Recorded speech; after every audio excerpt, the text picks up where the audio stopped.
An awful lot of wastage goes on in this world, doesn't it, really, when you think about it? The absolute amount of rubbish we throw away, the resources we tear up, the earth is straining under our excess.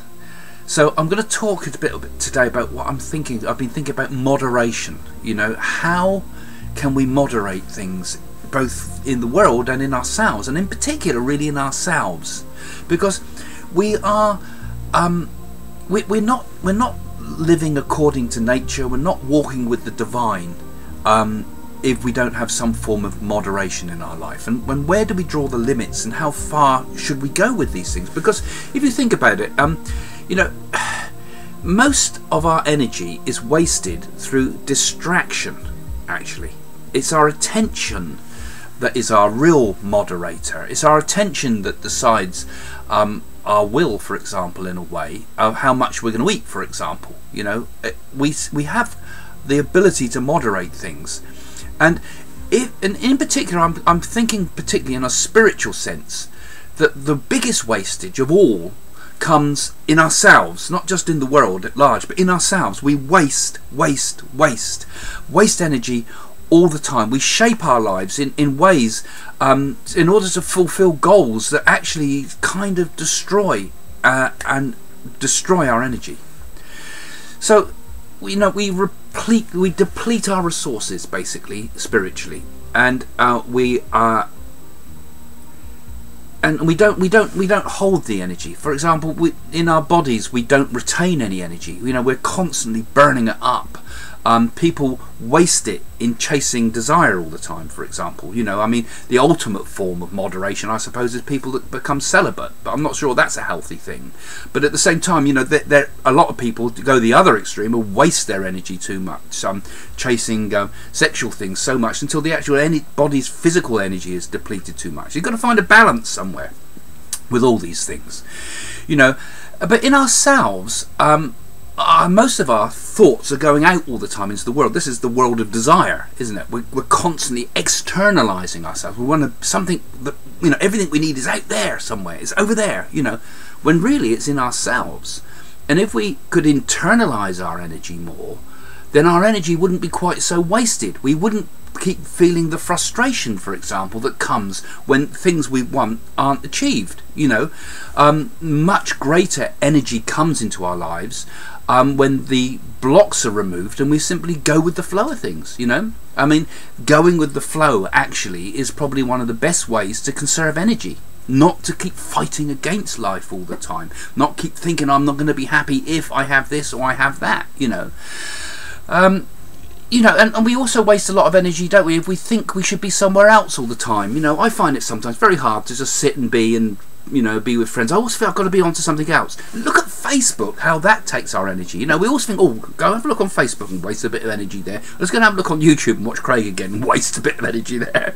And let's go back and have another look on Facebook in case someone's posted something new, and have a look in there. And let's go and look at and in no time, you've wasted energy all the time. You're doing it all the time because our attention doesn't like to be here all the time. It seems to keep thinking to itself it should be somewhere else. So this is why I'm kind of linking this idea of moderation with kind of like attention, you know, and also this idea of we should be doing something but we're not accepting things as they are in the present moment can also create anger. You know, because that comes when there's frustration, doesn't it? You get frustrated with the fact that, you know, you're not getting what you think you should have.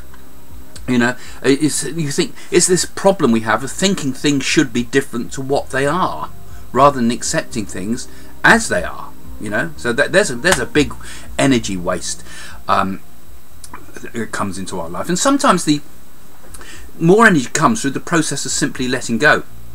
You know, we hold on to blockages in our life. Our bodies hold on to blockages in our life, and this is why I do things like yoga. It breaks those blockages. We let go. We release. We accept things as they are. You know, we accept ourselves as we are, rather than trying to force ourselves to be something we're not.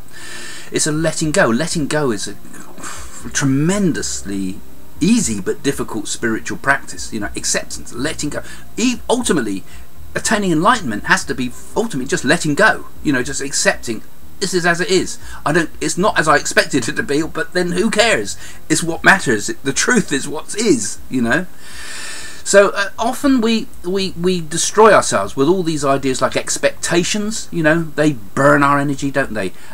Expectations of other people, and then letdowns, you know, because, you know, so we invest all this energy into things that often go wrong, you know, and in the world itself, there's nothing can sustain us really except ourselves, you know. Everything's got to come back to you at the end of the day. You've got to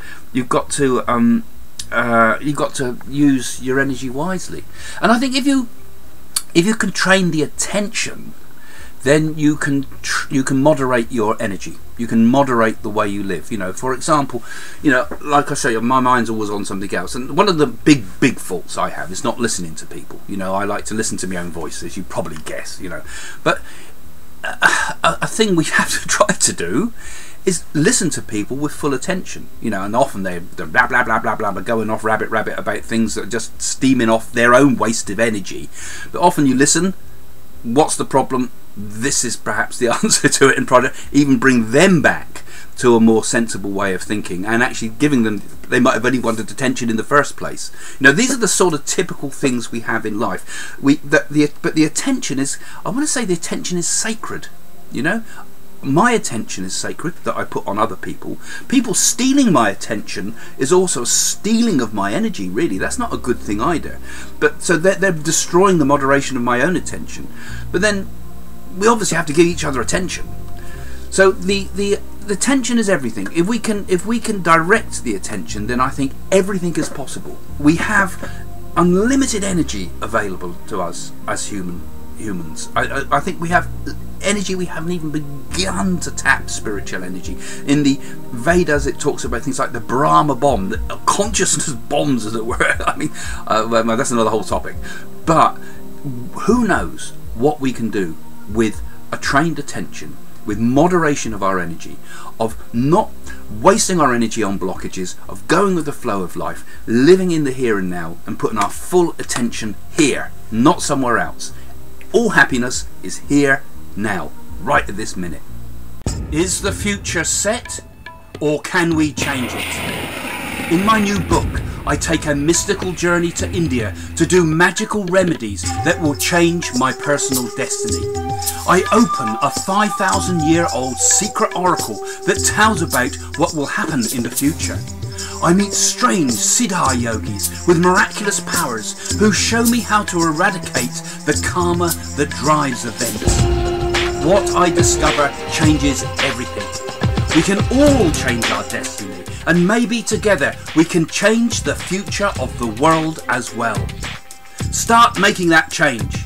My new book, Mystic Journey to India, that has now been made into a major international documentary series, is now available on Amazon.